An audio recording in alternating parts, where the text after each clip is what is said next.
toutes et à tous, merci d'être au rendez-vous sur 8 Mont-Blanc. Voici les titres de ce journal du vendredi 10 juillet 2020. Le Grand Chambéry a élu son président ce jeudi soir. Avec 2 voix d'écart, Philippe Gamin a remporté la présidence de l'agglomération. Aurélie Lemeur, première adjointe à la mairie de Chambéry, est devenue première vice-présidente. Après 18 mois de travaux, le chantier des Gorges de l'Arly avance. Pour autant, il va encore falloir être patient avant de réemprunter la RD 1212. Une soirée riche en rebondissements. Le conseil communautaire de Grand Chambéry se tenait ce jeudi. À l'ordre du jour notamment, l'élection du président de l'agglomération. Après le vote des 82 délégués titulaires, les résultats sont très serrés. Philippe Gamin. Philippe Gamin. Aurélie Lemeur. Aurélie Lemeur. Finalement, c'est Philippe Gamin, soutenu par la majorité sortante de droite, qui l'emporte avec 41 voix. Aurélie Lemeur, représentant la nouvelle majorité de Chambéry, s'incline avec 2 voix de différence. On sait qu'à l'issue du deuxième tour des élections municipales, qu'il ne se dégageait pas de majorité franche sur l'élection des instances de Grand Chambéry. Donc on savait que ça allait être tendu. À ce point, je ne l'imaginais pas. C'est vrai qu'on a eu une fusion forcée après la loi NOTRe. On a appris à travailler quand même, à se comprendre. C'est vraiment là-dessus que je peux apporter une plus-value. Je sais comment fonctionne ce territoire, je sais comment fonctionnent ces élus de ces petites communes parce que j'en fais partie. Ce maire d'une petite commune de 219 habitants se retrouve propulsé à la tête d'une agglomération en comptant 135 000. Ce soir, c'est un élu originaire du cœur des Bauges qui gagne la présidence du Grand Chambéry. Donc c'est un signe très fort que les conseillers communautaires viennent de donner. C'est l'unité du territoire et cela, tout le monde peut s'en satisfaire.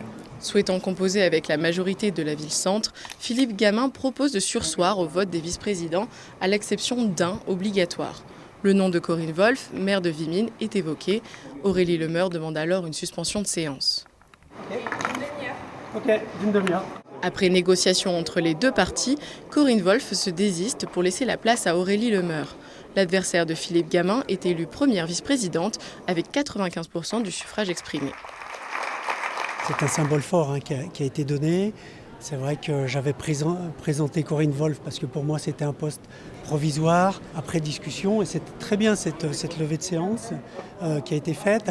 Et ça m'a permis effectivement de tendre la main vers Aurélie Lemeur. Pour moi j'allais le faire naturellement dès lundi, enfin même dès demain. Là au moins ça officialise.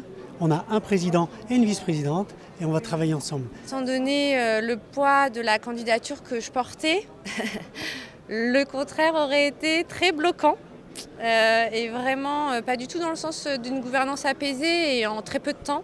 Monsieur Gamin est revenu sur sa déclaration d'investiture. Nous allons former un binôme. J'en forme déjà un à la mairie avec Monsieur Repentin. Et là, ce soir, il y a un binôme à la tête d'une agglomération qui représente 50-50. Se réservant la semaine pour composer ensemble un nouvel exécutif, l'élection des autres vice-présidents de l'agglomération se tiendra le samedi 18 juillet.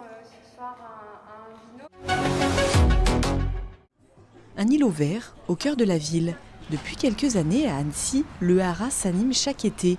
Pour la première fois aux manettes du resto éphémère installé sous les arbres, Julien, déjà patron d'un établissement en ville.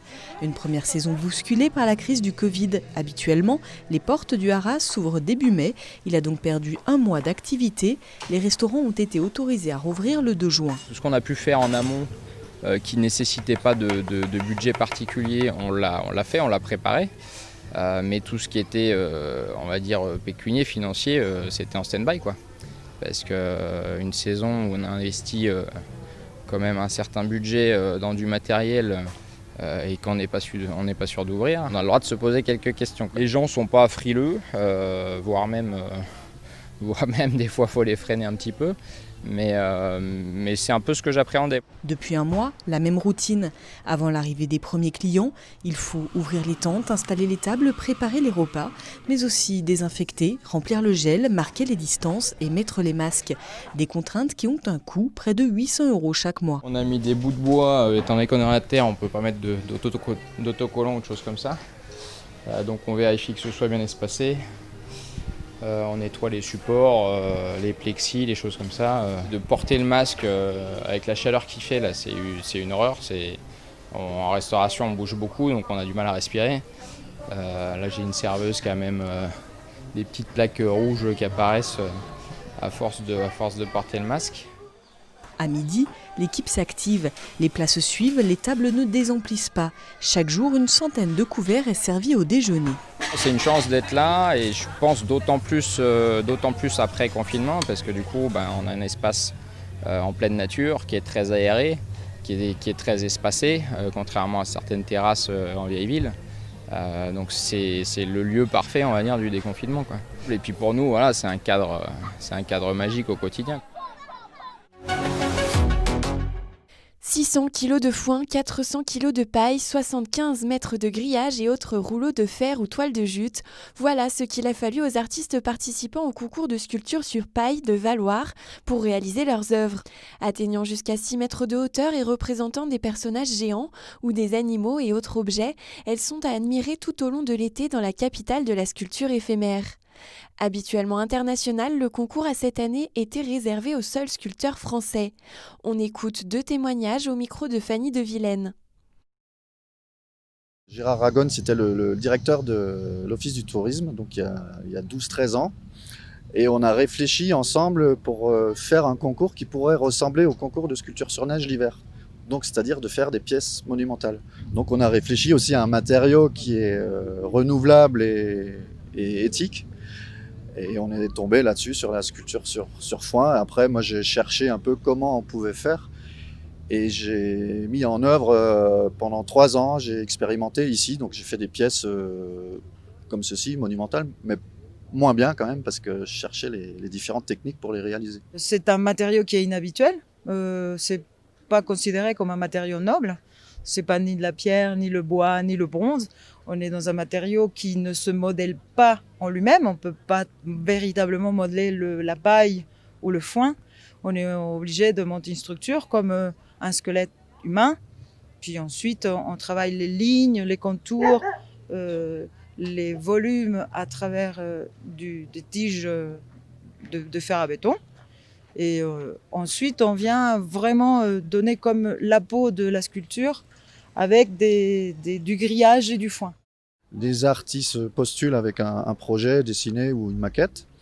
Et le jury qui est présent aujourd'hui fait la sélection donc de 12 équipes. Et ce qui est bien avec c'est du éphémère à moyen terme. C'est-à-dire elles vont rester en exposition ici pendant tout l'été. Et au début de l'automne, donc on les démonte en octobre à peu près. Le public peut venir sur le site jour et nuit parce que le site est éclairé la nuit pour regarder les œuvres.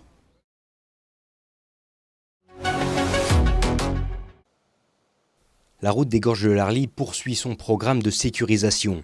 Après l'éboulement de février 2019, puis celui de février 2020, les travaux avancent. La route a été élargie pour s'adapter au tracé du futur pont et tunnel et dont les fondations sont déjà prêtes. Au niveau calendrier, on peut d'ores et déjà avancer le fait que la charpente métallique sera posée à partir du 26 août pour environ 1 semaine de travaux. Et puis le génie civil continuera pour une livraison du pont entre fin septembre et première semaine d'octobre. Donc à partir du moment où on sait traverser l'Arly, les gros engins liés au creusement du tunnel pourront commencer leurs travaux. Et donc à partir de la première quinzaine du mois d'octobre, le creusement du tunnel démarrera. Pour autant, il faudra encore patienter pour réemprunter la RD 1212. En effet, de nombreuses sécurisations en amont et en aval du chantier ont débuté simultanément afin de pouvoir ouvrir la route pour la prochaine saison de ski, pour un temps en tout cas. C'est un gros investissement, mais il nous semble normal de le faire. C'est plus de 10 millions d'euros. Et davantage avec les autres sécurisations tout le long de l'itinéraire, parce que nous profitons des travaux du tunnel pour faire tout ce que nous avions programmé de faire sur plusieurs années. Donc on va faire tous ces travaux sur 2 exercices budgétaires, alors que nous avions prévu de les faire sur 4 ou 5 exercices budgétaires. Donc comme ça, quand le tunnel sera livré, tous les travaux que nous avions prévus auront été exécutés. L'objectif est donc de pouvoir permettre aux véhicules d'emprunter les gorges dès la fin février 2021. À la suite de quoi la RD 1212 sera refermée en avril pour 3 mois afin d'installer le revêtement final et les finitions. Le rugby club Rumilly-Savoie a tenu sa conférence de presse de rentrée il y a quelques jours. L'occasion pour Frédéric Moine, désormais seul aux commandes du club, de présenter le nouvel entraîneur des avants, Sylvain Charlet. Ancien joueur professionnel du top 14, l'ancien pilier compte apporter toute son expérience au club. Malgré la crise économique qui a touché le monde du sport, le RCSR veut rester ambitieux après une saison 2019-2020 très réussie. On écoute quelques réactions recueillies par Sébastien Germain. Le club a des ambitions, moi j'en ai pour le club aussi, donc je ne voyais pas pourquoi je ne serais pas à ses côtés aujourd'hui. Il y a un projet qui est porté haut et fort par Monsieur Moine et que aujourd'hui je suis en adéquation avec ce qui est dit, donc c'est quelque chose que je compte porter et qui sont dans mon registre et dans mes valeurs. On est à côté de villes comme Chambéry, comme Annecy, qui sont quand même des grandes agglomérations. Donc Rumilly, soit en fédéral 1, on peut dire que l'histoire du club joue beaucoup, qu'il y a un engouement, il y a des spectateurs, il y a un engouement, il y a des partenaires qui adhèrent à ces valeurs et que nous, en tant que dirigeants, même si on est ambitieux sportivement, notre devoir, c'est de conduire ce qui fait la force de Rumilly à travers toute son histoire. Donc comprendre son histoire et l'adapter dans le modèle d'aujourd'hui, qui est un monde un peu différent d'il y a 20 ou 30 ans. Mais en tout cas, oui, je pense que Rumilly, c'est un club détonnant. Oui. C'est un club détonnant. C'est la fin de cette édition, merci pour votre fidélité à nos programmes. Nous nous retrouvons mercredi après le pont du 14 juillet pour un nouveau point complet sur l'actualité. Toute l'équipe vous souhaite un très bon week-end.